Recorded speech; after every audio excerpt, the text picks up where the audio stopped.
So before you look down at the video length and say to yourself, "To hell with that," give me a minute to explain a couple of things. You're obviously interested in the subject, otherwise you wouldn't have clicked on whatever link brought you here. In the description below is a table of contents that links around this monstrosity of mine. I put some effort into keeping each part a reasonable length so that people can watch it in chunks. It's best to watch them in order, but of course that's up to you. Secondly, the reason this video is so long is because this is not a review. This is an analysis, and a game as big as Fallout 4 has a lot of things to study. I mainly talk about gameplay and story, but I made an attempt to look at every major facet of the game.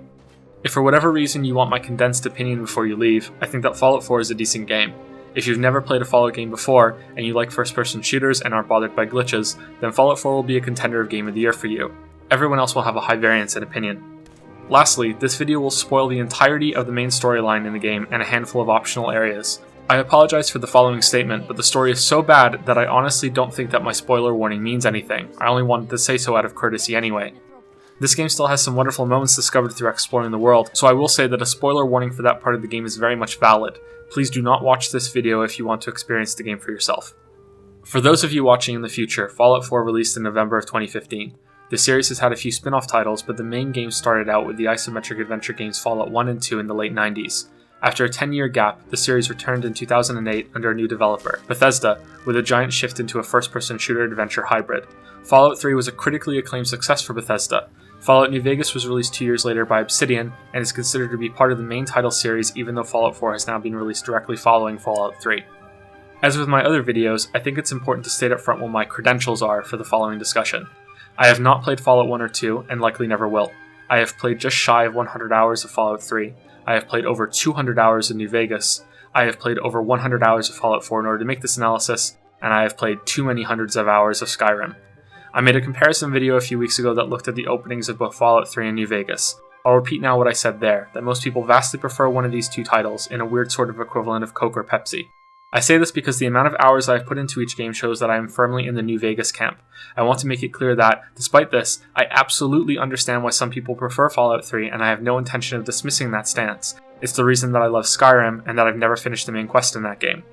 New Vegas is all about exploring a story about a conflict set at a specific time and a specific place, the gathering forces that want to claim Hoover Dam as their own. This narrative is very much the focus of the game, and you are either an active agent out for yourself or a pawn, willing or otherwise, being pulled by these conflicting powers. Fallout 3 is more about freedom and exploration. You are given a wasteland to play in, full of places and characters and problems to solve, with a narrative to string you through a handful of areas instead of making almost every location about that story. Even loving New Vegas as much as I do, I know that Fallout 3 provides this wonder of exploration far better. Fallout 4 builds on this foundation in ways that pleasantly surprised me, and if you're a fan of Fallout 3 for the reasons I just said, then this game might end up being one of your all-time favorites. Ever, not just of this year. At least it has the potential to be. What I am about to say may come across as incendiary, but having played this game so much since November 11th, I cannot ignore the disservice that so many review sites have made regarding this title. To such an extreme that I can say that any reviewer that gave this more than 3 out of 5 stars should be pushed into whatever part of your memory that houses suspicion. I am not so arrogant to accuse anyone of blatantly lying or pandering to their audience, but this game is so objectively broken in so many technical ways that I can only imagine how many developers of Bethesda are cringing in embarrassment over how many problems they were forced to ignore for the November 11th release deadline. Tell me who you are. I'm Amelia Stockton. I'm not a synth. How can I be sure? Please, you have to believe me. I'm a human being just like you. My father, Old Man Stockton, he will reward you. Just let me out. Please. Welcome to the family. Okay, you're officially hired. For now, I will say that I am not exaggerating when I tell you I can't think of a single area or quest in the game that I did not encounter at least one bug, some so bad that I had to restart the game or that it crashed and did it for me. I am 30 years old and have been playing games regularly for my entire life. I have never ever played a game anywhere close to this buggy, and that includes other Bethesda games at launch and Knights of the Old Republic too. But given the game unanimous acceptance and praise, review sites have given Bethesda a gift-wrapped excuse to only do a few consolation rounds of bug fixing and then let modders do the rest with the unofficial patches that are always released for these games. And it will give them the go-ahead to do the same thing with Elder Scrolls Elsewhere and Fallout 5 as well.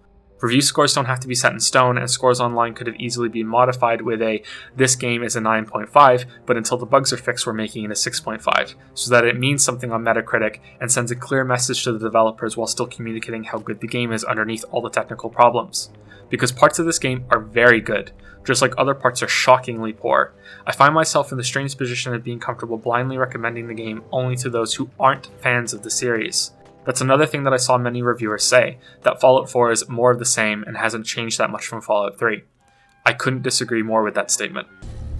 You must think I'm an idiot. Well, you came in here, didn't you?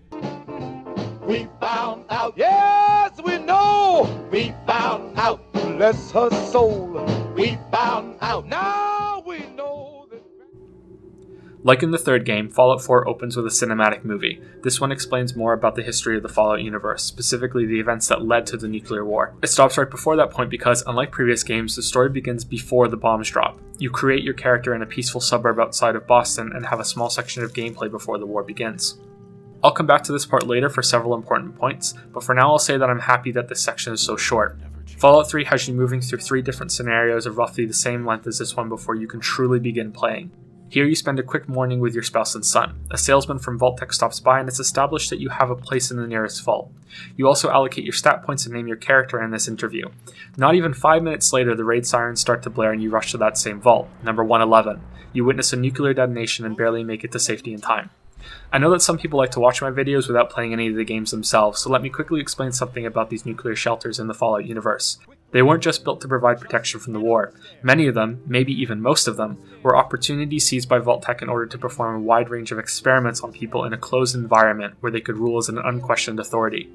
These might range from brutal genetic alterations or the effects of arbitrary segregation, with the Vault's population split into 2 groups to see what conflict would grow between the 2 of them. Vault 111 was built to test the effects of long-term cryogenic stasis on a group of unknowing subjects. You and your family are part of that experiment. After entering the vault, you are told to enter a chamber for decontamination and are frozen instead. Your spouse and son are suspended in the chamber opposite yours, and an indeterminate amount of time passes before you are thawed out. 2 strangers approach your partner's chamber and steal your son. Your spouse is murdered. The stranger peers through your window and states, "At least we still have the backup." You are then refrozen and wake up sometime later. You are granted full control of your character, and from this point onward you are left to do as you see fit, although the main story's narrative hook has already been established. Find out who stole your baby and get him back. Your escape from Vault 111 is effectively the tutorial of the game. There are some containers to loot, some weapons to pick up, terminals to read, and some enemies to bash and shoot. Before leaving, you are given the opportunity to alter your character's special stats and appearance. I am ashamed to admit that at this point, I still hadn't noticed that I hadn't selected my key skills yet, nor had a chance to change them again before stepping out into the world. I guess I was too happy to have another Fallout game to play.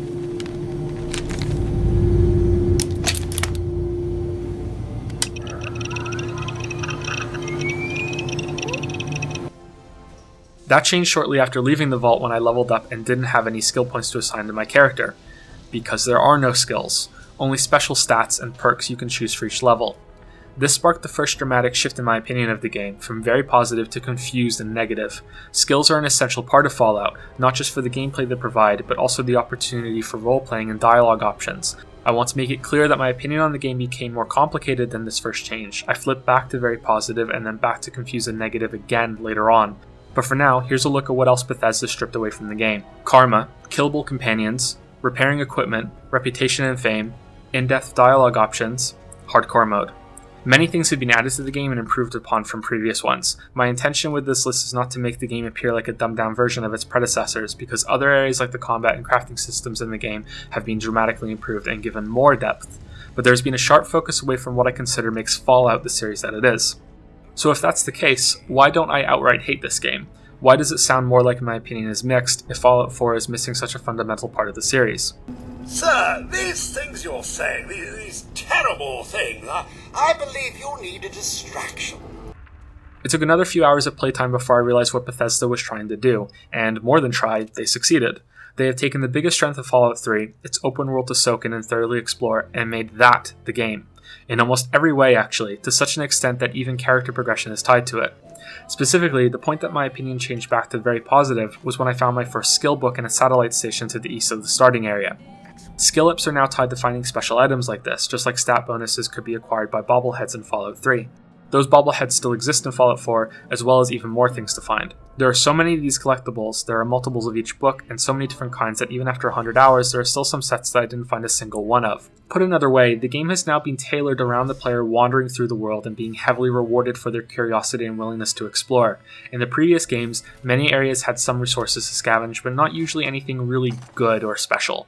In Fallout 4, virtually every area I went through either had a skill book, or a bobblehead, or some sort of rare item, or a fusion core to use for power armor. More on that later.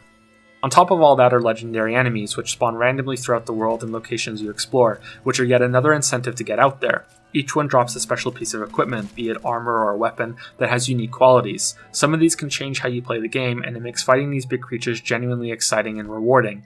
At least it does the first 20 or so times that you come across one. I can't really emphasize enough how enjoyable this part of the game is. The other things that made exploration in Fallout 3 so fun are still present underneath all the new stuff. You can gain experience for perks, loot scrap for crafting, and complete quests in each area or work out the stories hidden in those that aren't involved in the larger quests. That's what I mean by those who love that aspect in Fallout 3 will really enjoy what the new game does, along with a much improved shooter experience that makes combat fun in a Bethesda game for what I think is the first time ever.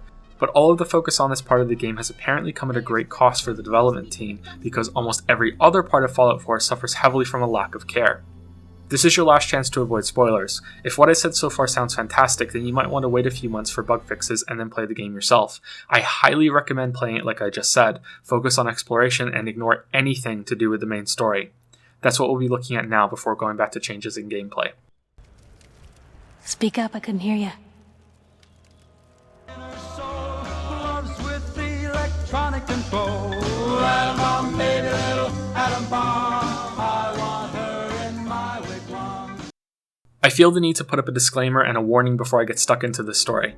I try to be even-handed during these videos and cater to different points of view, rather than soaking everything in my own personal bias. I am unable to do so for the main story here. Maybe it's because I've spent so much time playing Fallout 4 this month, but I cannot remember a story in a game that is such a horrible mess as this one. It's so bad that I'm worried that some of you watching might think I'm making some of these plot points up. This is actually what happens in the game. If you like being a pedantic prick picking apart inconsistencies in a narrative, then Fallout 4 will be Game of the Year for you. I think that many people don't care about a lot of this stuff, and it's difficult to gauge how much you should really be worried about. 2 examples in the game. Getting annoyed that there are caps and safes that have been locked since before the bombs dropped, when caps became the new currency of America, is something that isn't really worthy of scrutiny. It's something you have to accept in order to be rewarded for this kind of thing. Drinking some water, however, and it healing you from death and allowing you to recover from bullet wounds. Look, maybe you think that's on the same level as the caps, and I'm not saying you're wrong to do so. I'm putting these together to show that some people are going to be far less nitpicky than others when it comes to things making sense. My stance on it is like this: it's highly dependent on the story that is trying to be told, and the world that it's based in. Superman is often shown as a prime example of what the audience is willing to believe. He can fly and take a bullet and shoot lasers out of his eyes, but if his lasers could suddenly bring people back from the dead and act as some sort of mind control or some other crazy superpower, then the integrity of the show is falling apart because it's breaking the make-believe rules that we were all willing to suspend our disbelief to enjoy. Rick and Morty is one of my favorite shows, and very little of it makes logical sense, even within the bounds of what's been established as normal. Rick has a portal gun and interdimensional technology that should solve so many of the problems that they get into, and sometimes the story takes that into account, but other times it's not even thought of, and that's fine because the story is mostly light fun designed to lull you into some of the few sucker punches that the show throws at you.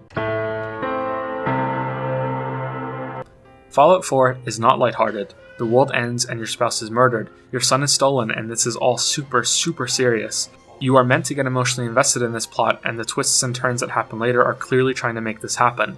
So huge plot holes become a massive problem if you spend any amount of time thinking about them. Issues begin as early as the intro cinematic. These range from minor to when the narrator says that the world is running out of natural resources and a bunch of rioters think they can solve something by attacking a power plant, to gigantic when it's revealed that the same narrator is the player character thinking to himself during his morning ritual in the bathroom. War never changes. This is a massive problem because you can choose to play as a female character in this game, and this intro has just alienated anyone who wanted to make that choice. It gets even worse when you realize that the male character's background is a former soldier, which explains how he can use a gun and generally defend himself later on in the game. The female character is a woman with a law degree who just had a baby. She looks unbelievably fantastic for someone who just gave birth, I'll give her that, but there's already a huge rift that affects player choice. The game also milks the "war never changes" line 4 times in this intro sequence, twice in the cinematic, then again when the man is looking in the mirror, and a 4th time if you inspect your clothes in the closet. War never changes. Got that right. No need to get dressed twice. It's like they knew they only had one profound sounding line and they had to get the most mileage out of it. It's even the name of an achievement later on. There are a lot of really cool details in this scene that I'll talk about in another section later. It isn't all bad, and I think it's a stronger opening than Fallout 3's because of its brevity. Another major issue the game has does crop up here when a Vault Tech salesman knocks on the door and tries to inform you that you've been pre-approved for a place in the nearby Vault 111. The bombs then drop no more than 5 minutes later, which makes the thing feel like a tiring coincidence. This could have been solved by having a letter be on the counter informing you that you were pre-approved days ago or something, with a form to fill out which maintains the special selection. But this is just a pet peeve of mine. I hate coincidences in stories. The big issue I meant is the dialogue wheel that the game has implemented to replace the list of choices in the previous games. This method of presenting options is not inherently bad, especially if some of the options end up being routes to a nest of other dialogue choices so you can have a conversation. I think that Mass Effect works like this. Fallout 4 does not, but it gets even worse than that. This is the first conversation you have, and it is already an example of ambiguous dialogue choices and the dreaded sarcasm option that crops up all over the game that is sometimes not even sarcasm at all. Could you say that like Dr. Frankenstein? Igor, fetch me the brain! Sorry. No, I will not. There is no way to refuse the salesman. You are given so many chances to say no, go away, and eventually your spouse intervenes with judgment and you have to go along with it. This, unfortunately, sets the standard that the rest of the game follows. If you're a fan of the series, you already see how different this is to previous games. The bombs drop and you run to the vault. I spoke about this part earlier, so let's just do a quick recap. You're frozen. You're woken up sometime later. Wife is killed and your baby boy is taken. We still have the backup. You're refrozen, and then released after more time passes. You open your wife's capsule and see that she has been frozen again too. You take her wedding ring and then fight some rad roaches on your way out of the vault. You pick up your Pip-Boy and use it to activate the elevator and leave. I don't know why it is that Bethesda has issues with player versus character motivations in their Fallout games when they do it so well in their Elder Scrolls titles. There's some story in the fantasy games with a task to do, but you were given more than an excuse to ignore it completely and do your own thing. Even in Skyrim with the dragons about, there's no real strong motivation for your character to do anything other than what the player also wants to do. Runs the mill in Riverwood, just up the road. I'm sure she'd help you out. It's probably best if we split up. Good luck. Not so in Fallout 3 and Fallout 4, nor New Vegas really. Fallout 4 is even worse because you can justify in the third game that your father is a prick and didn't even want you to follow him. Here, there is no power in the verse that would stop a father from going after his son's kidnappers. I actually became a father recently. My wife and I had a baby boy back in August of this year, so this opening sequence was really easy for me to buy into. Yet I know that so many other people won't give a shit, and this prevents a real problem now that your character has a voice with his or her own emotions and stripped down conversation choices. Your first conversation with Codsworth, your robot helper who has somehow survived for the 200 years that you have been frozen, shows this disconnect right from the start. There are more ambiguous dialogue choices. Your character gets upset when they talk. He's gone.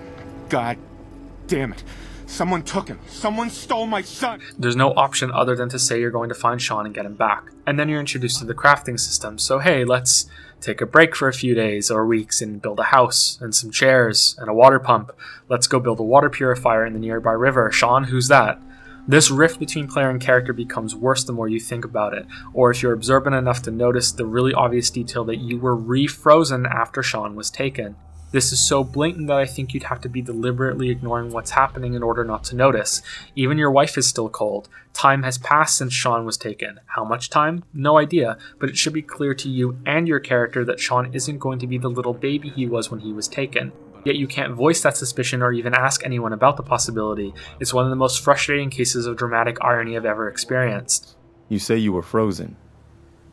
Anybody else make it out with you? Have you run across anybody with a baby boy? Damn, I'm sorry. But no, I haven't run across any kidnapped babies. Codsworth suggests that you look for help in Concord nearby, where he remembers seeing other people. This part of the quest is technically skippable, but I think most players who want to follow the main storyline will follow the quest marker and head there. You meet a dog on the way and head to Concord together. This is likely the first time you'll fight other people, raiders. Your character doesn't react to being shot in this new violent world. If you're a female character, you somehow use your law degree to channel your inner police officer and start shooting people instead of asking questions. You murder about 7 people without really knowing what's going on and then are called inside to a museum to help a group of settlers who are under attack. After fighting your way through the museum, the settlers beg for your help. Their leader, Preston Garvey, is the only surviving member of a group called the Minutemen, which are a militia that protected settlers in the Commonwealth. My entire interaction with this group bugged consistently throughout my playthroughs, but in the interest of keeping these story sections focused, I'm skipping over any glitches for now. Sturges, Preston's little helper, tells you about a vertebrate that crashed into the roof of the building when the nuclear bombs went off. A suit of power armor fell out in the crash and it's still there after over 200 years. So your character doesn't know what these suits are, but Preston tells you how to activate it and you use it to fight off the rest of the raiders and eventually a Deathclaw. This encounter is very similar to the sequence in Fallout 3 with the Fat Man and the Behemoth, or Shouts and the Dragon in Skyrim. You're pitted against a dangerous enemy and given a tool to either deal with them or as a reward. This happens much sooner in Fallout 4 and it feels a little condescending, or that Bethesda feared that people would get bored if too much time passed before you get a shiny toy. I don't know. The big problem I have with it ties in directly with what happens next. Preston and Pals thank you and say they're heading to Sanctuary, which is the suburb you lived in before the war and where you just spoke with Codsworth. It's also where most players probably did a bit of base building before moving on to the story. Mama Murphy opens her mouth for the first time in this part, and it's where I almost turned the game off and never played it again. You'd need to stay strong like you've been, 'cause there's more to your destiny. I've seen it, and I know your pain. She babbles on about the sight, which is her psychic power that's fueled by her taking drugs. I learned two things in this part of the game: that one of the writers at Bethesda is incredibly lazy, and that you cannot kill Mama Murphy no matter how hard you try at this point in the game. The sight, and our new friend here, he's gonna need it too. Now let's get... Alright, folks. Thank She knows about it? You mean... Whenever a story has to incorporate some sort of prophecy or a psychic fortune teller, then they are admitting defeat and are giving up on their own story making sense. Just think about it. For a prophecy to exist in a story, it means that the writer is now using their own story planning notes and inserting them into the world so they can come true. There's no longer any careful consideration of characters' motivations and how the plot can progress to make the story interesting, and instead the writer shoves their hand up a character's ass to puppet them into rambling on the plan that they already wrote. I will say that I ignored Mama Murphy and told her to shut up every opportunity that I could, and that this sight bullshit never came up again. It's still a shame because the advice that she gives you to head to Diamond City, the biggest settlement in the area, doesn't even need this sight to make sense. Anyway, the problem I have with the power armor after this part is that your character magically knows how to take it apart, modify it, and repair it. How do you know how to do this? Especially if you pick the female character with a law degree. Even the male soldier background is a stretch since this technology was advanced for the time. The same goes for all the stuff you built in Sanctuary. Preston and Pals show up and claim the whole area as their own. You lived here. You likely just spent so much time cleaning it up and building stuff. Why can't you tell them to fuck off? Why are you forced to go along with it? More than that, how does your character know how to build a power generator or a water purification machine? You know, something that was so difficult to make in Fallout 3 that the entire main story was built around it. I'm trying hard to keep this section focused on the story, but these sort of things are all tied into each other. Specifically, even the way you clean up Sanctuary doesn't make sense. It's been 200 years and no one has cleaned up before now. You'd think it must be difficult, yet you can make an entire collapsed house disappear by hitting one button. You run around sucking up fallen street lamps and trees like a vacuum cleaner. You start off with a Mr. Handy, so the game already has a built-in solution since you could have ordered him to do tasks that take time while you explore the map or sleep the time away. Then the more settlers you have, the more you can assign to tasks that take time so they actually make sense. Regardless, you can either talk more to Preston or head to Diamond City. Without knowing what happens later on in the story, this and the section involving Diamond City are the strongest parts of the game's narrative. The journey there is full of worthwhile distractions and places to explore, with multiple routes to get to the center of ruined Boston. Once you arrive, you meet Piper, who at this moment feels like she's the only human NPC in the entire game that has had a lot of care put into her animations and voice acting. Diamond City itself is a fantastic location stuffed with things to do, and like I just said, most of the cracks aren't visible until you come back here on a second playthrough armed with the knowledge that you learn after playing the game. There is one minor problem here. Piper has been locked out of the city because the mayor is pissed at her. She wrote some article about him in her paper that he's annoyed about. When you arrive, she lies to the guard on duty and convinces him that you're a traitor bringing in supplies, so he opens the door and lets you both in.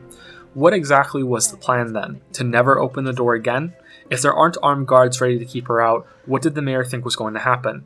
He's actually waiting for you inside, and you speak to both him and Piper again at the same time. You're advised to seek out a detective in town, Nick Valentine, who can help you find a missing person. You enter the city and are left to find him on your own. Mr. McDonough, tyrant mayor shuts down the press. Why don't we ask the newcomer? You support the news? Because the mayor's threatened to throw free speech in the dumpster.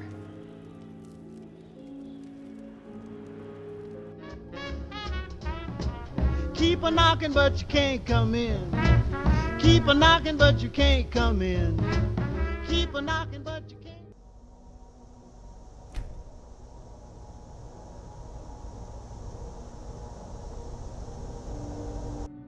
Most people are probably familiar with the thought experiment Schrodinger's cat. A cat is put in a box with some poison and a source of unpredictable radiation. If any radiation is emitted, the poison will kill the cat. The idea is that since the box is closed and you have no way of knowing what's going on inside, that the cat is considered to be paradoxically alive and dead at the same time. I'm going to butcher the hell out of this experiment and make the proposal of Bethesda's bug, the idea that until enough patches and updates are made, that you cannot be sure if an issue in a game is a glitch or a feature that was missing. There are dozens of examples of this in Fallout 4 story alone, including here in Diamond City, but only when you know the whole story. For now, you arrive and are quickly introduced to the Institute. They're a shadowy organization that is rumored to be kidnapping people and replacing them with synths. Fuck, that word is hard to say. Androids capable of passing as humans so well that an autopsy is required to tell for certain. On my first playthrough, I encountered 2 synths on my way to Diamond City that were under attack by humans. I wanted to know more about them since I wasn't sure who to side with, but the game never let me ask the questions I wanted to ask. Really simple questions like, what are you even doing, after I helped the synth kill the person he was trying to replace. Then when I reloaded and killed the synth instead, I couldn't even ask the person why the Institute would want him gone or what the Institute even is. Bethesda's bug? Please, you gotta help me. This guy's a synth, and he's gonna kill me and replace me and my family. Oh, God. My kids. Don't you dare bring them up.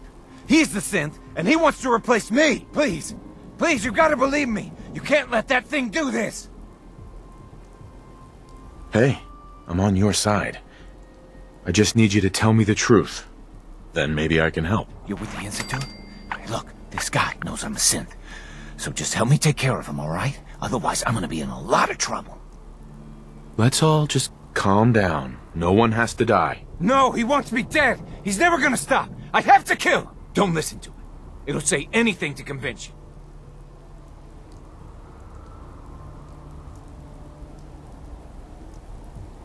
Why don't you just tell me how this happened? How this, fine. I was on my way to Bunker Hill. I round a bend, and I see this guy, me, gun drawn, ready to fire. After that, it's a blur. We scuffled for a while, but I won. Now, I don't know what else I can say to convince you he's the synth. Now, are you gonna get out of my way?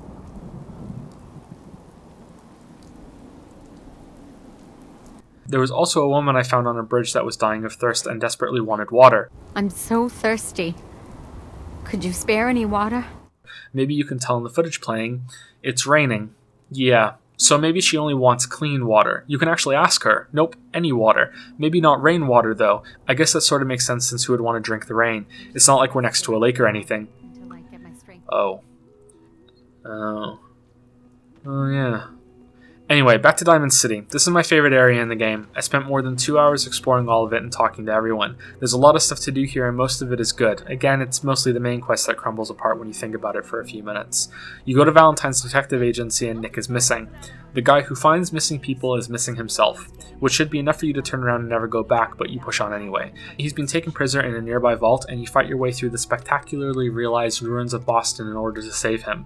There's a short subplot here about a gang fighting over the area and using the vault as a base. It doesn't really matter. The more interesting reveal here is that Valentine is a synth. Everyone in Diamond City is scared of synths. People are accusing others of being them all the time. Piper thinks that the mayor has been killed and replaced by one, although you can never ask her more about it. They tolerate Nick because he's an older prototype that could never pass as a human, but he's still from the Institute. Like many other synths, he escaped the slavery that they are meant to be living under and made his own life in Diamond City. Initially, I didn't like Nick. Like Piper, he is one of the game's companions that can travel with you. He looks cool and all, but I couldn't get past the fact that he is voiced by Bellathor from Skyrim, and in these first meetings, it sounds like the voice actor isn't even trying to be different in his portrayal. Well, you came to the right man, if not the right place. I've been cooped up in here for weeks. It sounds like I'm running around with Bellathor, and I'm waiting for him to try to sell me his sister. Interesting, to say the least. What with all that's been going on. This gets better later on in the game and Nick turns into a good character, but it is a strange choice given how important he is to Fallout 4's story. You return to Diamond City with Nick, and while talking to him, one of the cracks I mentioned earlier begins to shake the life around you. He asks you a lot of questions. Funnily enough, an accomplished detective still doesn't think to ask if you were refrozen after Sean was taken. Either way, you eliminate the different possibilities and conclude that the Institute is likely behind Sean's kidnapping. Then Nick asks for more details about the kidnappers. And then this happens. Not much to go on, but a tough and commanding voice can get someone pretty far in the violence business. What else? One of them came right up to me. Bald head. Scar across his left eye. Wait. It couldn't be. You didn't hear the name Kellogg at all, did you? Who is he? Do you think he has Sean? It's way too big of a coincidence. Ellie, what notes do we have about the Kellogg case? The description matches. Bald head, scar, reputation for dangerous mercenary work, but no one knows who his employer is. And he bought a house here in town, right? And he had a kid with him, didn't he? Yeah, that's right. The house in the abandoned West Stands. The boy with him was around 10 years old. So the guy with the distinguished features, bald and a bad scar on his face, has a house here in Diamond City. So if the game offered me the same amount of freedom as other titles, I could have literally gotten this information from anyone in the city. Anyone. A guard, a bartender, a kid on the street. You even talk to Piper about your missing boy, and the game doesn't allow you to tell her more details. The only way this whole scenario works is because the game is limiting your dialogue choices. You're on rails in an open world game. You follow Nick to Kellogg's house, and inside you find a specific brand of cigar in a hidden room inside, but no trace of your son. Nick is at a loss of what you should do next, and you can suggest that your dog can use the scent of the cigars to follow Kellogg's trail. This is sort of stupid, but I'll let it go. What I can't let go is what happens if you skipped meeting the dog on your way here. If you avoid the whole scenario at Concord at the start, the story changes and it's Nick who knows the dog, and he whistles there on the spot. It's a special frequency, so you won't hear it, but he will. Which somehow carries all the way to Sanctuary, and the dog comes running. The story is so set in its own rules and stuck on a track, and yet it still really surprised me when this happened, that the game didn't have any attempt at an alternative. Dogmeat follows the trail, and there are a few combat sections on your way. Eventually you arrive at Kellogg's hideout and you fight through a small army of synths while he taunts you over the building speaker system. Yeah, if it isn't my old friend, the frozen TV dinner.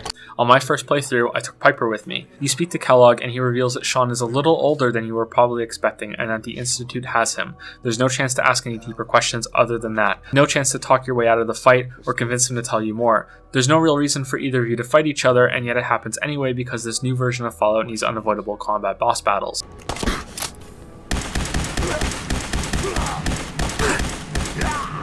After turning Kellogg's brains into cornflakes, you pull some cybernetic implants from his skull and head back to Diamond City to explain your findings to Nick. The Brotherhood of Steel arrives in the Commonwealth after this in an impressive sequence when their airship floats overhead and announces their arrival. The Commonwealth. Do not interfere. Our intentions are peaceful. Either way, you head back to Diamond City. I'll make an exception here about bugs, or maybe this is a Bethesda's bug, because Piper acts repeatedly surprised that I killed Kellogg and doesn't remember that she was with me the whole time. This type of thing happens a lot throughout the game, and it makes me wonder if companions were added late in development, but even that has some inconsistencies that I'll talk about later. The Institute? Oh boy. After talking with Nick, you're given the quest to go to another town nearby where they have the technology to allow you to relive memories. The idea is to use the implants you looted from Kellogg to go into his brain and find the information that you need to find Sean. I thought this was really stupid until I got there and played through the sequence. It ended up being really cool, and is probably the only part of the main story that stands out as great on its own.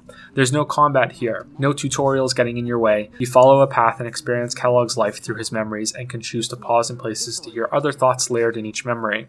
This confuses me more than anything because this part is so fantastic that I don't understand how the rest of the story is so poor. A lot of thought went into the sequence, and there's more character building in these brief minutes than anything else in Fallout 3 and 4 combined. Even the introduction and end to this part is great. The police stand by in the memory capsule that is recalled when the TV turns itself on at the end, like the memory is fading and you're becoming aware of the screen back in reality again. It also turns a character you just hated into someone that's sympathetic, and yeah, I have to wonder why a similar amount of care wasn't put into the rest of it. You even get to experience Sean's kidnapping from a different perspective. However, there is one giant plot hole in this part that I'll come back to later. I can't say it just yet. So you see Sean at the end and he looks to be about 10 years old or so. So now you know that you were refrozen for about that amount of time, and it's a surprise to no one. You also find out that the Institute can't be found because they utilize teleport technology to travel to and from their underground facility. I should also point out that no one even knew where the Institute was until now. Even escaped synths can't remember because of a failsafe that erases their memories if they ever escape. You don't know anything about them. Really? Some kind of security setting strips or blocks out those memories. And it's not just me. Any synth that gets trashed, left behind, or escapes the Institute has the same problem. Probably some kind of failsafe. Again, I hate to sound like a broken record, but we'll get to that later. So to gain access to the Institute, you're told you have to find a way to hack into their teleport technology. In Kellogg's memory, you heard about an escaped scientist that is hiding somewhere in the Glowing Sea, a place that was directly hit by a nuke that is seeped in radiation, which isn't a good hiding place when it's robots that you're hiding from, but whatever. I really like the Glowing Sea. Outside of Diamond City, it's my favorite zone on the map. It looks awesome. In general, I think the game is quite visually impressive despite what others have said about it. The enemies here are fun to fight, and there's nothing else quite like it in the game. Anyway, you find a scientist named Virgil who was turned into a super mutant in an accident at the Institute. You talk to him about the teleporter, and that is it. You can't ask anything else. You can ask about the Institute's intentions, or if there's a boy named Sean, or if he's well taken care of, or anything. You can ask absolutely nothing, because just like Kellogg's bald head and scar, if the game let you ask normal questions, then the story would be ruined and it wouldn't be able to progress on the rail track that has been set to. The Institute sends out a higher class of synth in order to retrieve other synths that escape. They're called coursers, and your next task is to find and kill one in order to retrieve a chip from their corpse that will allow you to hack into their teleport network. This part is a filler quest with another boss battle. The coursers have the ability to turn invisible, and it makes the fight a little frustrating. In any case, you get it done and have to contact the Railroad in order to have the chip analyzed. They're a movement that wants to help synths escape enslavement from the Institute. I wanted to save this discussion point for later, but there's no avoiding it here.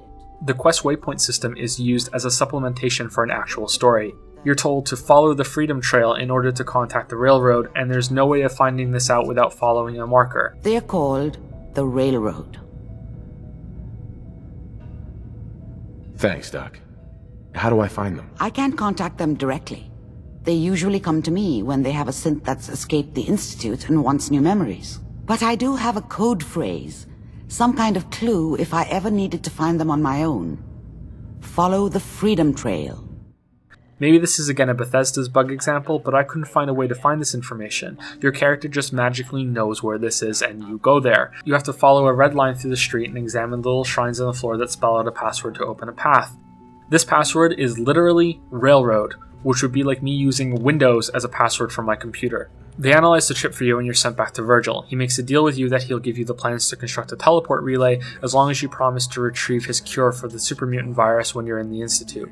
You're also told that building the teleport relay is too difficult for one person and that you'll need help. This is the first of a few opportunities you have to choose a side to ally with, and the game has sent you around the map in order to make sure that you know these different groups. You need either the Railroad or the Brotherhood of Steel to help you build the teleporter, or you can do it yourself with the Minutemen if you rescued Preston and pals at the beginning of the game. In my first playthrough, this is the choice that I went with since I didn't want any help from an outside source. Preston had given me authority over the Minutemen and had started calling me General. This is one time that Bethesda's obsession with you taking over important factions actually makes sense. It's the opposite of Skyrim, where you can become the Archmage of Hogwarts College without ever being more than a novice wizard. The Minutemen were on the brink of being wiped out, and Preston is useless, so it makes sense that you take command as you rebuild it. The problem is that you're not really in charge, because when you bring the plans for the relay to Preston, if you haven't done enough quests for him rebuilding the Minutemen, then he tells you that you have more important things to do. It'll have to wait until we get the Minutemen back from the brink. Your own faction tells you that, and there's no option to have him executed for not following orders. Like seriously, my kidnapped son is way more important than adding another shitty farm to the wasteland. When you finally do come around to building it, Sturgis gives you conflicting information on how difficult it's going to be to make the thing. Maybe I picked up enough scrap that it didn't matter, but I didn't have to go hunting for any rare materials in the Commonwealth. He also says it's going to take a spare nuclear reactor to power the whole thing. Keep in mind, I can already see this is going to take a crazy amount of juice. Like if you had a spare nuclear reactor handy, we could probably use it.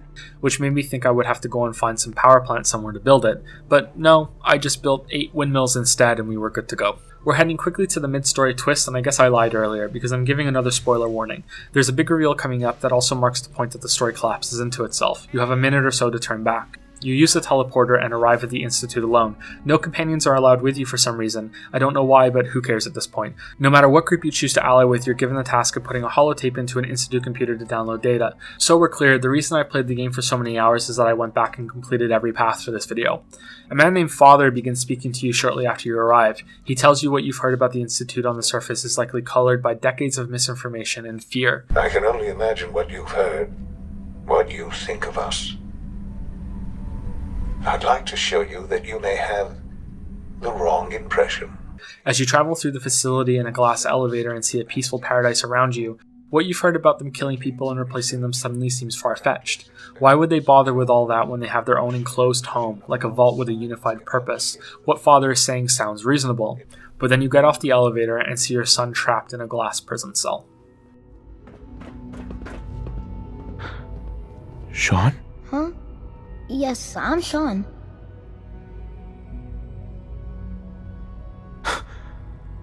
Sean? Oh my god. Oh, lay that pistol down, babe, lay that pistol down. Pistol packing mama, lay that pistol down. Some people think that Fallout games are all about role-playing, that you choose what sort of character you want to be at the start and stick to it. I'm going to be a Han Solo type that's out for himself, doesn't mind stealing but has a heart of gold deep down that makes him help people. Or you can play an evil monster that will murder everything that moves and steal everything that doesn't, but has a soft spot for children and will always help them out. These are like terms and conditions for your playthrough. More general ones are pacifist runs. You can get surprisingly far into a lot of games by doing this, New Vegas especially. But I think the most likely route that people take, myself included, is to separate gameplay into whatever is the most fun and then act like they think they themselves would in situations that call for decisions, if they actually were a deadly killing machine that the game builds you to be. In my opinion, a game needs to cater to this sort of thing to be worthy of the full title RPG. If not, then it's just a meaningless term that means a leveling system with hit points and stats to upgrade. It doesn't need to factor in every decision someone could make, that's literally impossible, but it should do its best to provide freedom of choice in several important ways for people to react to story developments. The reason I say all this is because, after becoming a father myself this year, if I was put into the shoes of the Fallout 4 character and have his combat talents, well, I can show you what I would do if I finally found my son after looking for him for weeks and he was trapped in a glass prison. It goes like this.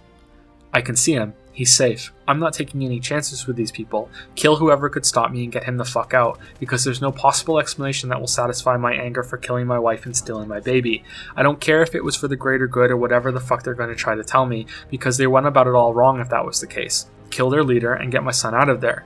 As you can see, the game was not expecting this response from me. A response that I think is completely reasonable, and I'm curious to know how many other people went full Psycho Rambo as soon as they had a confirmed sighting of their son. Kill the guards, break into the cell, get out with your son to safety. I tried for a long time to make that happen. If you played the game to this point, then you know that I made a terrible mistake here, and it's really kind of funny in a way. And I think that if the game had planned for this, then it would have been a powerful moment and a lesson to the player. For those who haven't played, the reason why I'm saying all of that is because the man I just shot in the head here is actually my son, and the boy in the cell is a synth made to look like him. The game is still on rails. It won't let me make this terrible decision. I'm honestly surprised that Father is killable at all here, because usually important quest NPCs are immortal. Instead, the game lets me try as much as I want to get out, but the doors will never unlock. Every NPC in the area bugs out and tries to kill me, but they can't get in either. The boy becomes unresponsive, and the only answer I have is to sheepishly leave the same way I came in and then tell the Minutemen that we're at war with the Institute, without being able to mention what I did or what happened to my boy at all. The game breaks. It is woefully unprepared for my choice. I had to reload and talk to Father to learn that he's my son. It's been 60 years since he was kidnapped, not 10. Already you might be thinking, well, Kellogg looks pretty good for it being 60 years, and why was there a 10-year-old robotic Sean in his memory? And these are good questions. They're actually answered, but in a terminal tucked in Father's office. Kellogg was heavily augmented and his life expectancy was extended. That this information is hidden away like this and not available in a conversation makes me wonder if it was a plot hole that they didn't think of until later and added it in just to be safe. It's a shame that they didn't catch the other plot holes all over this area.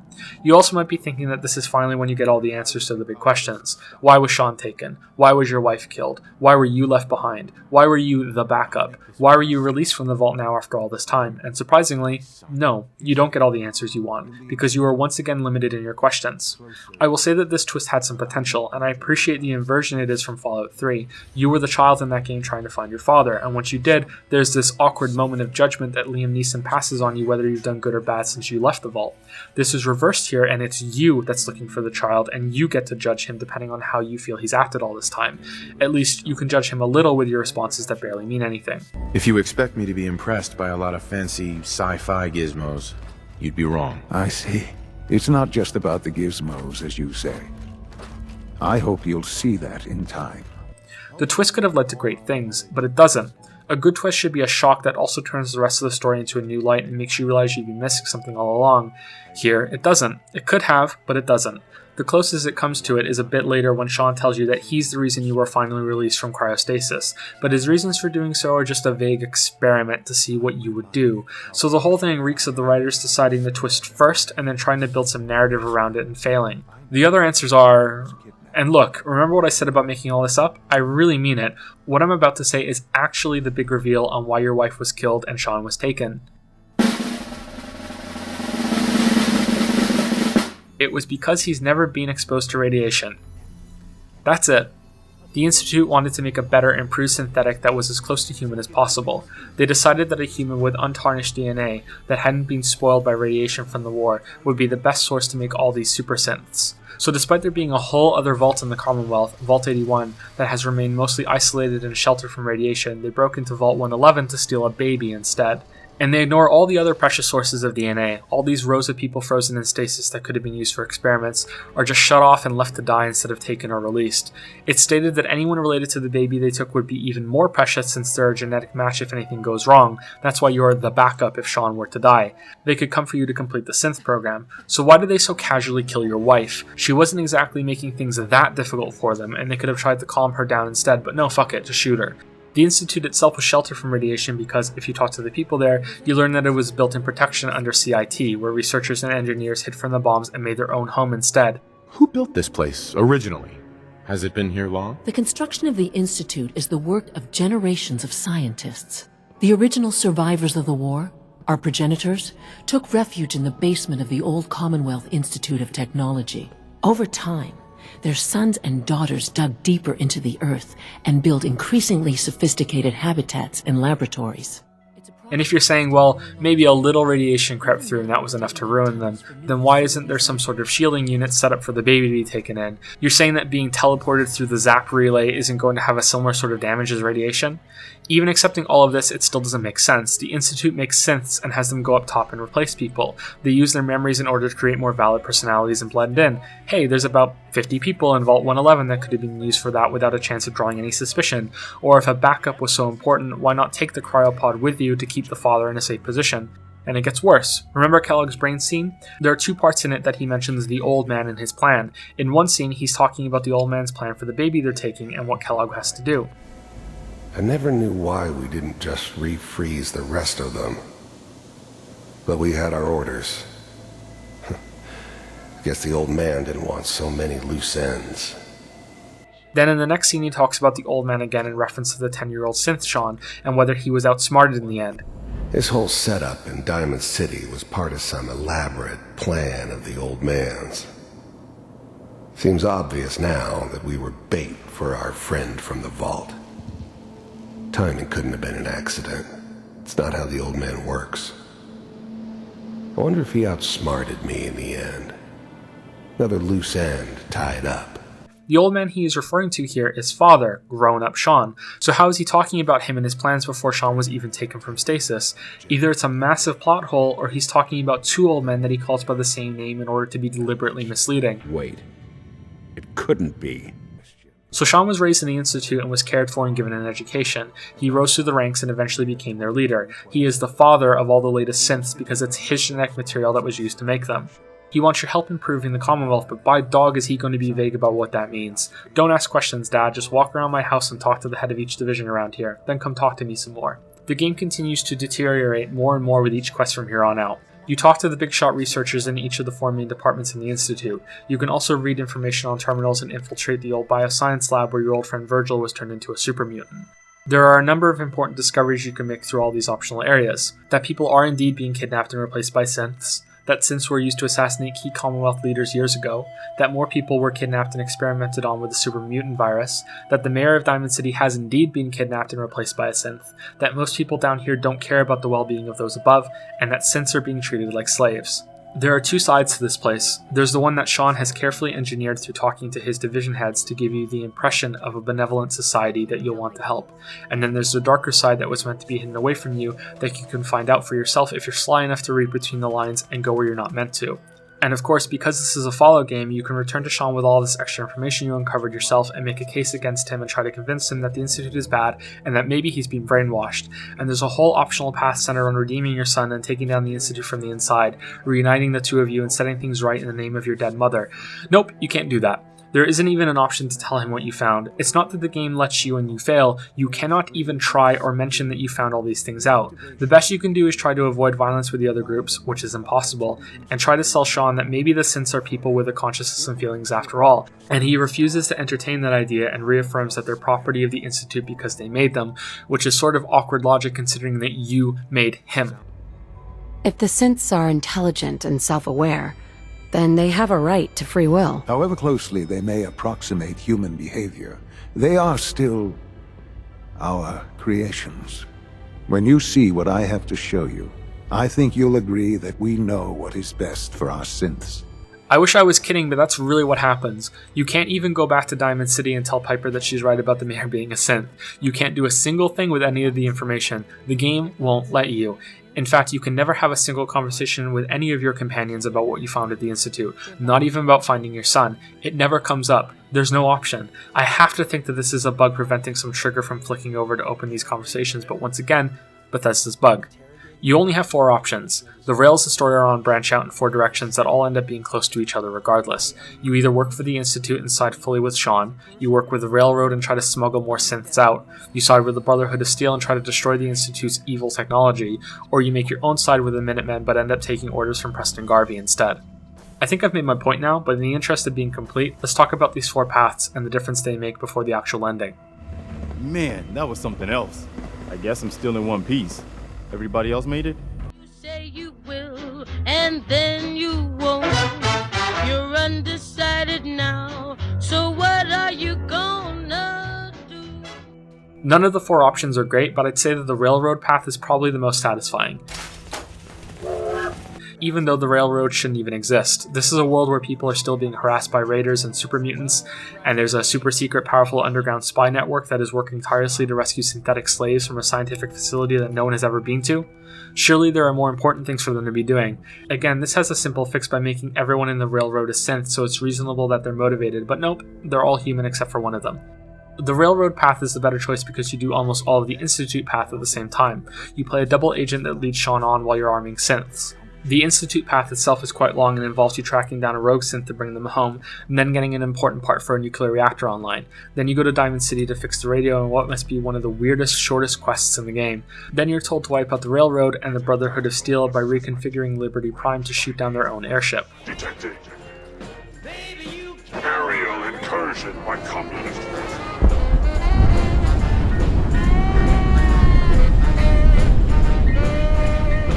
Halfway through this path, Sean calls a meeting and tells everyone that he's dying, and that he's naming you as his successor to take over the Institute.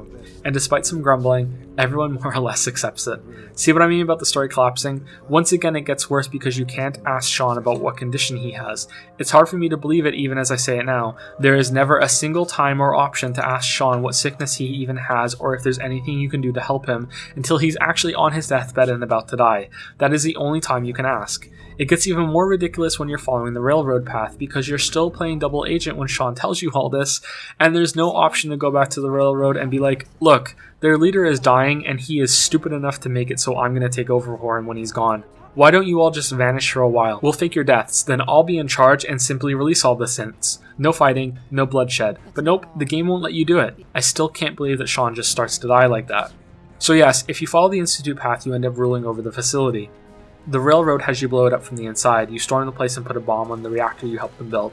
There's also a very strange quest where you need to arm a group of synths stuck on the inside. Now, there's a hell of a lot wrong with this. First off, the leader of the Synth Rebellion wants weapons, and since you are capable of coming and going as you please, you can offer to bring him some. But no matter how many that might be, it's not enough, so you have to help them kill some people inside the Institute to claim some mining equipment so the synths can make their own weapons. This is explained away as the fight looking like an accident when it's over, and yeah, just look at the aftermath here. This totally looks like an accident. No one is going to question that. The biggest issue with this path is one that I kept expecting to be resolved, but it never was. At several times in the story, you are shown that synths have a deactivation code. Sean even uses it on his younger synth copy in your first visit to the Institute. Sean. S923, recall code Cirrus.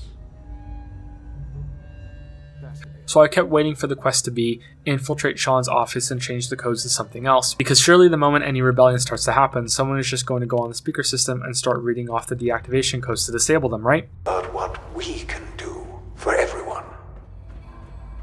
But that can wait. Nope, never happens, never brought up. This also links back to what Valentine said when you first spoke to him about the Institute. No synth remembers anything because of failsafe that kicks in when they leave. Out those memories. And it's not just me. Any synth that gets trashed, left behind, or escapes the Institute has the same problem. So why the fuck doesn't the failsafe just make them shut down when they leave? If they went to the trouble of adding something that erases their memories in the event that they escape, and it works since no synth does remember, why not just make it so the failsafe prevents them from escaping at all? The only way out is through the teleporter. Why aren't there 10 armed guards sitting outside of it the whole time so that a synth can never escape? And it just keeps going from there. If the Institute has the power to teleport anyone from one location to another, how are you ever able to fight against them? There are so many times later on in the game that you're fighting synths, and they continually teleport more enemies around you. Why am I not simply teleported 200 feet in the air and killed that way? Or why isn't my head teleported off my body? Why does the Institute ever need another weapon? What could be more powerful than an instantaneous death pillar of light that is capable of being targeted anywhere in the Commonwealth? The Minutemen is the most strange path to take. On my first playthrough, I went along with Sean's orders for a while before I learned that there was no chance to redeem him and went with the Minutemen instead. Precedent has you take more farms, then you claim some castle on the coast, you build it up a bit, and then the Institute attacks you for literally no reason. I mean it. You weren't hassling them, you didn't interfere with anything they were doing, there were no plans to go after them, they just attack, and this turns into reason enough for you to storm the base and blow up the reactor. The Brotherhood of Steel path has you collecting parts for Liberty Prime. You escort the robot through the Commonwealth so it can burn a hole in the Institute for you, which is really unnecessary since you can just teleport in and claim the relay for them, but whatever. You then also nuke the place from the inside instead of claiming the advanced technology for yourself. Thankfully, you are not promoted to be the leader of the Brotherhood by the end.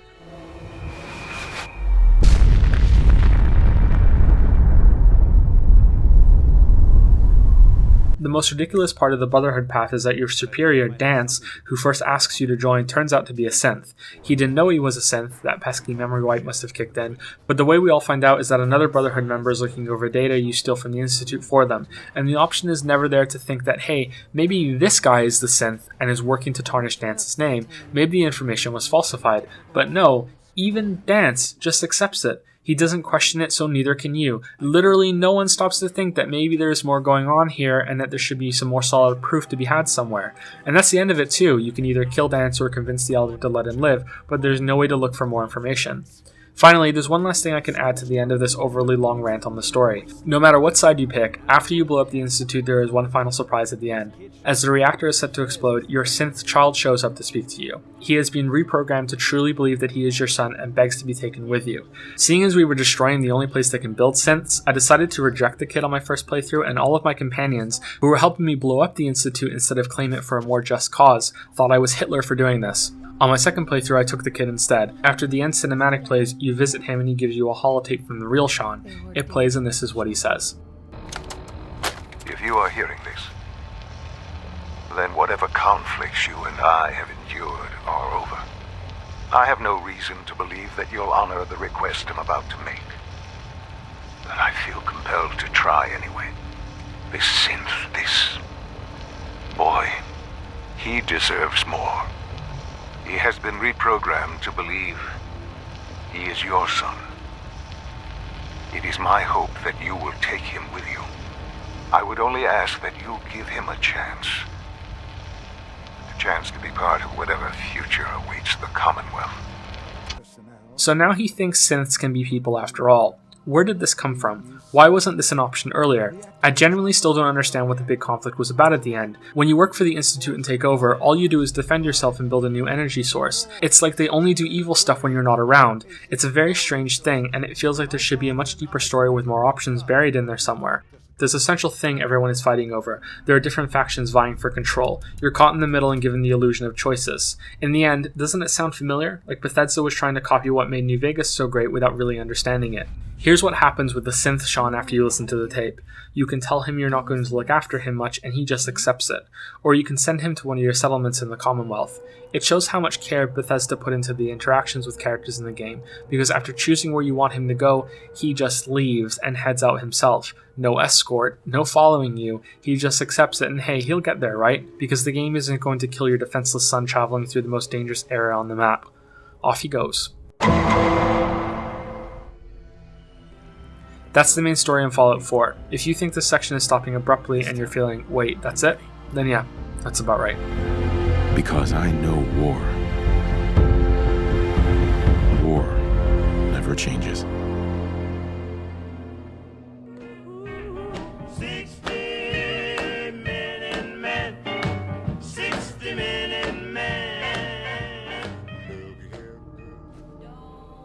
10 hours ago near the beginning of this video, I said that the game's focus on exploration was a good thing. It builds on the strengths of Fallout 3 and is my favorite change. Combat could be better, but it's still a vast improvement. I would say it feels closer to Bioshock Infinite than any other game, which had combat that I very much enjoyed. There's a higher variance in enemy types in Fallout 4, with creatures that burst out of the ground, scorpions, mole rats, and mirelurks, dogs that hunt in packs and dart out of your line of fire. Human opponents have some surprisingly good AI and will use cover and try to flank you. I was shocked by how well the AI could adapt to different environments and use trees for cover as well as walls and pillars in the city ruins. There's a lot more instances of verticality than in previous games. Tall towers, ruined skyscrapers, and gunfights that happen all over them. Enemies will shoot at you from on top of roofs. One of my most memorable moments playing the game was exploring the ruined highway far above ground and coming across a factory owned by raiders. There was a great shootout between us with multiple enemies to find and kill amongst the whole factory. The game was constantly surprising me by how fun it was to play. When the Brotherhood of Steel arrive in the Commonwealth, it actually feels like an invading force. Vertibirds appear everywhere to fight ghouls and mutants. It becomes a larger scale of the ecosystem you can see early on in the game. Mirelurk eggs are near the water and the fully grown monsters will defend their nests. Wild dogs will hunt other animals, Brahmin usually, and take them down. You will hear Brotherhood fighters engaging in areas in the distance, and it makes the game feel like it's continuing on without you and you're part of the world instead of being the center of it.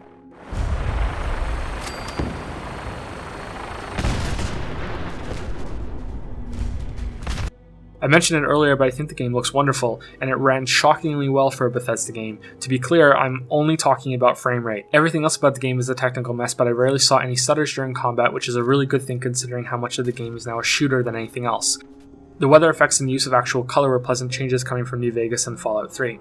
Animations have been improved, especially in some of the monsters. There are still some stinkers, this one early on in the game with your wife is an odd example, but I think it's clear that Bethesda took some of this criticism seriously, just like there are now a lot of farms and sources of water for these settlements to actually have a reason to exist. More thought has gone into the world you're walking through. I don't think I have ever been more impressed by a city environment in a game as much as I am with the ruins of downtown Boston. I still haven't explored it all, but it feels like an actual city instead of the disjointed mess that was Washington in Fallout 3, or the little pocket of ruined streets in New Vegas. The new loot system that happens in real time is fantastic. So much time in the old games was bogged down by constant pauses when you open a cabinet or a locker or whatever. Now you can cycle through them so much faster. Really great stuff. I love Travis. Oh, that Butcher Pete. Just doing butcher sorts of things, I guess. If anyone's family has recently been butchered, I am sorry for what I just said. Okay, that was Roy Brown. He's hilariously awkward, and I regretted completing the quest that makes him more suave, although that was funny in its own right. You come see your old friend Travis Lonely Miles. I'll keep you up to date, as always. I know that some people might miss Three Dog or the more dry sarcasm from Mr. New Vegas, but I think Travis might be my favorite radio host. Crafting weapons is genuinely fun and offers a lot of variety. Later on there's clearly a best choice for each slot, but there's a lot of tinkering to be done leading up to that point. I really like that I could turn a pipe pistol into a rifle and then put whatever kind of scope I wanted on it. Companions will comment on places that you go. I think there might still be real lions out there somewhere. They'll even stop and have their own conversations with people. It's strange that you can't talk to them about major plot events though. Finally, I didn't do much base building in my playthroughs, but I appreciate the addition and look forward to how DLC expands on it. Like everything else, it was buggy as all hell, but there's something immensely satisfying about taking an area and tidying it up. I just wish it wasn't so half-baked. They don't even know my name. They call me the Wanderer. Yeah, the Wanderer. I roam around.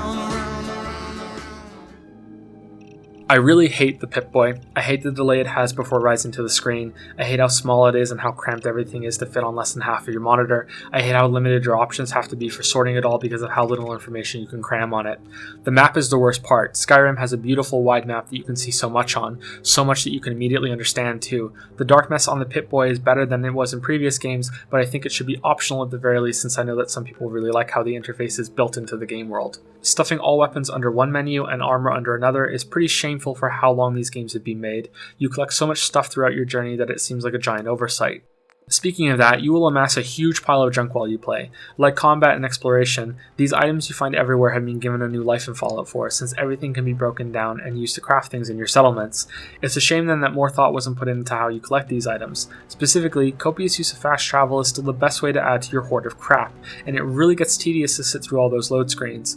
I don't know why your inventory is still limited in these games because, well, let's look at what I just said. Fast travel is an instant teleport that has no real downside. You effectively already have infinite carry capacity as long as you're willing to sit through all the loading, and shouldn't that be something that developers want to avoid as much as possible? The deal that I usually make with these sorts of games is that I allow myself unlimited carry weight, but I am no longer allowed to use the fast travel ever. If you've never tried playing the game this way, I suggest you give it a test run, and I think you'll be surprised by how much of your time is eaten up by inventory management and returning junk to your base. I know that it really slowed me down when I was playing without this deal in effect. The sad part is, like using Mr. Handy as a worker to demolish buildings and having another collectible and new robots to add to your worker fleet, there could have been a more elegant solution having junk caravans follow you that you can park outside a location and load up to be sent back to your main base. These could even add more chances for quests since they could be intercepted by raiders and then you have to rescue them. Or you could claim entire areas instead and put your people to work constantly salvaging the site, generating resources for you to use like their mines in RTS games. Either way, with the game having such a sharp focus on combat and streamlined exploration, I think that it was a mistake to not offer any options to deal with the crap you collect, whether that's sorting through it all or transporting it back home. I also think that Bethesda should be ashamed by how much tinkering PC users need to go through to tweak really basic options like FOV and frame rate caps. Changing colors on the UI was also thoughtlessly added too, since I went for the New Vegas orange theme, which made it so I couldn't even see what options were per se checks until much later on. It would have been much better if those colors also changed in relation to the others. That civilization is a thing for me to see. So bongo, bongo, bongo, I don't wanna leave the Congo. Oh, no, no, no, no, no. So I don't think that Bethesda realizes just how long 200 years really is. From today, in 2015, 210 years ago, not only had the American Civil War not started, Abraham Lincoln hadn't been born yet. The first full-scale working railway, the first steam train, was 1 year old. Alaska still belonged to Russia and would remain so for another 60 years before the US purchased it from them. Canada as an independent country didn't exist yet. There's still another 40 years before the first telegraph line is established. But 210 years after the bombs fell, people still haven't cleaned up the streets. Society is still plagued by raiders, and the biggest city in the region is huddled in the middle of a crumbling city that no one has put to rights yet. There are still houses with food and medicine to scavenge. I understand that this, like finding caps and safes, is something you just have to accept for places to have interesting things, but that the East Coast hasn't had something close to a new society emerge like the NCR on the West Coast is a gigantic plot hole. It's also one that could have very easily and very simply been solved by making it so you were only frozen for 20 years, or maybe 50 at a stretch. It's such a simple alteration to make and it fixes all of these problems. There are quests in the game that become so infuriating when they try to make the 210-year gap part of the story. Here are two. The first is Nick Valentine's quest. So Nick has the memories of a human implanted in him, a detective that had the same name that lived before the war. The human version of Nick was trying to catch a crime boss named Eddie Winter. Synth Nick has memories of Winter killing human Nick's fiancée. So you'd think that this quest can have no resolution since it's been 210 years, and it'd be too big of a coincidence that Winter just so happened to be someone who was turned into a ghoul. But no, Winter somehow knew about ghoulification before the war even happened, and exposed himself to radiation beforehand to make himself a ghoul. What's a ghoul? You're looking at one, sweetheart. Didn't have any shelter to go to when the bombs fell. Radiation's kind of the ultimate makeover. Done wonders for my skin. I look pretty good for being 220 years old. Then he locked himself in a shelter to sit out the war, which doesn't make sense since he's a ghoul now anyway and the radiation won't hurt him anymore. His shelter is locked and hidden away. There's a passcode to get in. For some reason I still don't understand, Winter hid 1 digit of the 10-digit passcode in holotapes where he discusses his crime dealings. Police stations in the Commonwealth have these 10 tapes and Nick wants you to collect them in order to get the code. To be clear, I have no idea why Winter would do this or how we're supposed to know which 10 holotapes have this, but whatever. Anyway, to find these tapes, you go to police stations all over the map and look at records on computers to see when the holotapes were checked out by police officers. You then use this information to find the tapes. So for this to make sense, the police stations needed to survive the nuclear bombs. The computers inside them also needed to survive. The records of when the holotapes were taken out need to be accurate. The holotapes need to have never been moved to a different location after that. And the holotapes need to have also survived the blast and hadn't been blown away in the explosion, or in the wind since then, or in any rain or storms, or being taken to be scavenged or taped over throughout the years. Miraculously, all 5 of these things hold true for all 10 of the tapes. And then you go to Winter's shelter, which is just a locked room in a subway station, and you confront him. He hasn't been out of this room in 210 years, yet he still has food, and cola, and booze, and cigars, and what the fuck, how is this real? Then Valentine kills him, and he takes you for a walk all of 5 minutes away and points to the street just above the shelter and says, "This is where Nick's fiancée was murdered." So Winter decided to hide out right next to it? Unbelievably, there's an example that's even worse. Is someone there? I can hear you. Get me out of this thing. In the south end of the map, along a road, you can hear someone calling for help. Someone is trapped and needs to be freed, and look, I know I keep saying this, and this will be the last time that I do, but I swear to dog, this is actually in the game. This is a real thing that is in the game and actually happens. There's a boy stuck in a fridge in a ruined house on the road. Doesn't sound so bad, right? You talk to him through the fridge. Your character can show some suspicion, but if you decide to let him out, you'll immediately notice that something is off about this kid. And if you're like me, you'll also start thinking, oh please no, there's no way they could have possibly done this. The kid is a ghoul, but he doesn't know he's a ghoul. Do you want to know why he doesn't know that? Because he has been stuck in this fridge for 210 years. He hid inside it when the bombs dropped, and he has never been let out. In 210 years, he has not found a way out himself, nor has anyone heard him when they pass. A fight has never knocked the fridge over, and no one ever thought to come looking through these ruins. No one passed close enough to the fridge or thought to investigate. The kid has been stuck there the whole time and somehow didn't die or go crazy. I didn't know that ghouls didn't need food or water, but after the Eddie Winter horseshit, maybe Bethesda thinks that the fridge would have been stocked with enough food for a kid to live off of for 210 years. So you talk to the boy. He asks about his parents and what happened, and since you're a reasonable, logical thinking person, you tell him so much time has passed that his parents are sadly dead. Valentine thinks you're Hitler for doing this, and the game seems to be trying to tell you that maybe his parents are still alive. This is a discussion the kid has to have right now? Dead? You really think so? You get a quest to check out a nearby house, and of course, you take the kid there and it's a miracle. Both his parents ended up being ghouls too. And they never thought to look for their kid, who has been stuck in a fridge a 5-minute walk away, for 210 years.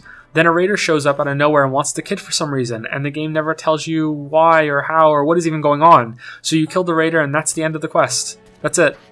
This quest makes so little sense that I have to wonder if someone put it in the game as a test to see what they can get away with. Another thing you can notice in the winter quest is that the subway he's hiding in still has power.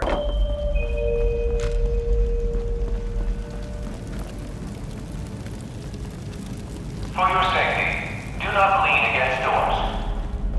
So does a lot of the Commonwealth actually, which is something I don't understand. This once again plays into the 210 years thing. Why are the lights still on? Why are elevators still working? If the energy technology that people had is so efficient that it can function after all this time, then why is there that line about natural resources being depleted? Since you collect fusion cores from places to fuel your power armor, this could have been a fun game mechanic with places having power until you loot the core and then going dark afterwards, or that you also need cores to power locations to fully explore them. Considering the entire plot of New Vegas was built around the scarcity of power and the importance of Hoover Dam, and that the Institute is having energy problems in Fallout 4, the abundance of power on the surface makes little sense.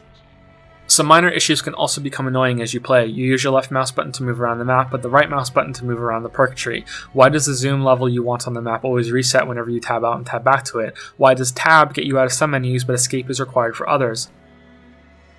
Why does switching weapons automatically reload them? Even drinking salt water heals you, but I don't heal when I'm standing in the rain. Enemies still don't react to dead bodies when you kill someone during stealth.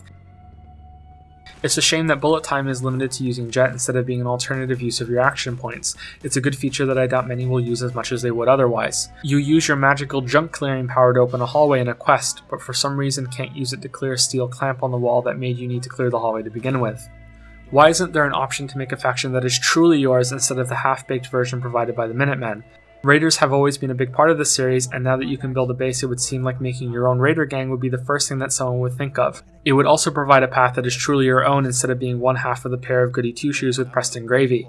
You could wage a war on other raiders, take over settlements, and have it actually make sense, whereas in the game now you do one favor for these people and then have free reign to destroy their homes and everything they've ever built, and there's nothing they can do about it. It could explain a lot of details too. Who set up all the workshops in Sanctuary? This clearly isn't easy to do, so why did someone do it without actually building anything worth a damn? Imagine instead that you come out of the vault and there's a small raider base set up in your old home. Your first task is to clear them out. You discover that your old Mr. Handy Codsworth had been claimed by the raiders and put to work building them stuff. You could take over the area and use him as your first step toward making a raider home of your own. You can attract other raiders or force people to go along with it after you pillage farms around the map. This isn't even something that I would personally do since I tend to play neutral or good characters in these games, but it's such a perfect fit for the series that I wonder if it's planned DLC or something. Got to access to 8 the positive, eliminate the negative, latch on to the affirmative, don't mess with Mr. In-Between. I want to talk about the biggest inconsistency found in the entire game, the amount of love and care that Bethesda put into certain areas and not others. There are a lot of details added to the environment in almost every area. It starts right at the beginning, with your home before the bombs drop, with a bathroom scale built into the floor at the sink, all of the objects you can find that your character will comment on, even a line about how the highly processed food will never expire, how the TV is already playing, a cabinet full of holotapes, how the baby actually has a blanket swaddled around him. Outside, this place has been fully realized, and although it is true that the game isn't exactly subtle about punishing you if you wander off, a lot of work went into making this environment feel authentic even though you're only here for a few minutes. All for a fantastic payoff when you see it ruined later on. Even in the vault, you have so many people talking and things going on. It's a rushed section of sensory overload if you walk through it naturally. A lot of attention went into the details here. This continues throughout the rest of the Commonwealth. Houses look truly wrecked. There are personal touches all over it. In Concord, there are buildings you can find and enter, and even a sewer system with enemies and a route back to where the Deathclaw busted out. Skeletons and other items in these places tell a story, not to mention all the computer terminals you can find in places like this that add even more character to what's going on. There are children's toys all over the wasteland, baby blocks and teddy bears. They're all placed in different ways. They're reminders of what you've lost and what you're looking for. This shows that someone cared enough to put these in the game, and at least for me, they worked in making me want to get through the main story. Or all of the mannequins littered throughout the game, fake humans that can trick you when you first meet them, just like the story is about the synths. You can go to a drive-in theater, and there's actually a big projector you can find at the top of the building pointing at the destroyed screen, or a trader who paints cats, or these makeshift coffins that someone had to make out of lockers when they had no alternative. These didn't have to be in the game, and yet thought went into how they would work. Some characters have some fantastic details too. Virgil may have some of the worst lip syncing that I've ever seen in the game, but look at all that he's wearing. His watch has been stretched over his hand. His glasses have been extended by taking apart the temples of another pair of glasses so they fit. If you read his computer terminal, there are errors because his fingers are too big for the keys since he became a mutant. Ingram in the Brotherhood of Steel doesn't have any legs, so she's always in the power armor frame to keep herself moving and working, and you can actually see that if you look at her. There's more too, she doesn't wear any armor plates, so she uses the holes in the frame to store her tools for easy use.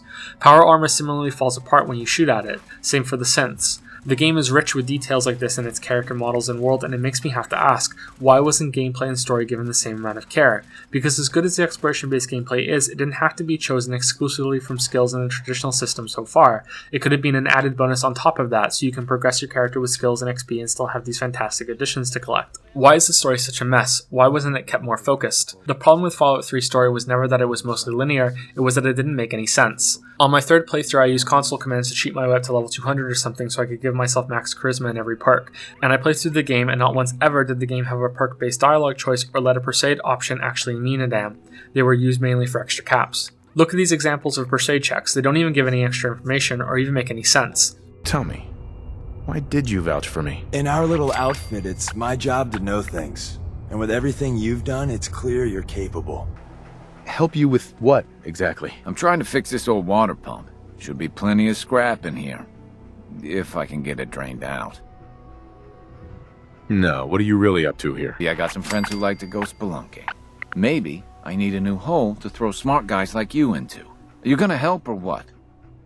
The dialogue wheel could have been okay, and I actually think it was the voice protagonist that ruined the story and the conversations in this game because every interaction with an NPC was made twice as expensive right from the start, maybe even more than double since female lines needed to be recorded separately too.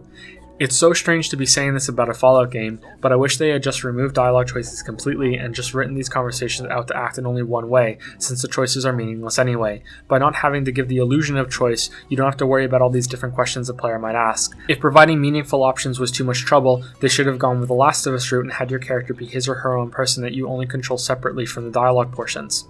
There's a part in the game where Preston talks about a giant sea monster attacking them, and you can't even ask him about that. It's a giant sea monster. I want more details. There are other parts like this too, or when dialogue options are so vague that your character can say the opposite of what you mean, like in these examples. Am I saying that I'm scared, or the Commonwealth, or the person I'm talking to? Let me tell you, farming ain't easy. Out in the field all day, every day, and every minute of it spent watching your back. Am I calling him pathetic, or is it going to be a comment on how pathetic the world is that now farmers need to be scared to live their lives? You call this a farm? It's pathetic. Yano, I think you best be moving on. I was with Colonel Hollis's group.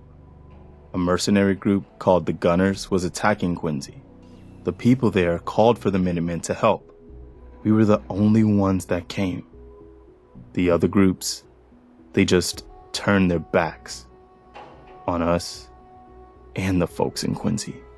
Am I saying good riddance to the Minutemen who turned their backs and didn't help Preston, or good riddance to them in general to piss Preston off? Sounds like it's time for the Minutemen to vanish. For good. No, I don't accept that. Drug dealers are harassing a trader for money that her son owes them, and I can't ask for any more information or talk to the son about what happened. I have to make an uninformed choice. At best you can say that you can infer the meaning of each option by looking at the others, but that's already a lot more work for the player to do than having them all typed out in the list. Then there's the part in the Institute where female players don't have the same dialogue option that a male character does, when your son talks about collateral damage. Again, this might be a Bethesda's bug. I've gone over the records of the incident, of course. It seems her death was an unfortunate bit of collateral damage. Collateral damage? I've gone over the records of the incident, of course. It seems what happened to him was an unfortunate bit of collateral damage. For many years, I never questioned who my parents were. What else can I say to ease your mind? There are Pip-Boy video games you can find, the charming little cartoons that play for each quest. It's honestly upsetting because if the same amount of care went into the story and dialogue as the rest of the game got, and the game wasn't full of bugs, then I truly believe that Fallout 4 would have been one of the best games that I've ever played. As it is today, even if the bugs are all fixed, I'll enjoy it for the places I still have left to explore around the Commonwealth, but I hope I never have to set foot into the Institute and its main story ever again, and I hope that another developer is working on a spin-off title right now. Because as good as parts of Fallout 4 are, I feel like I played another game series entirely that just so happened to have the same 50s theme, and I'm still waiting for the next Fallout one.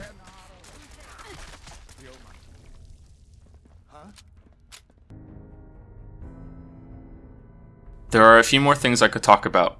A few balance issues like perks, legendary items, enemies becoming bullet sponges later on, and how the game has a built-in strategy guide with the waypoint system.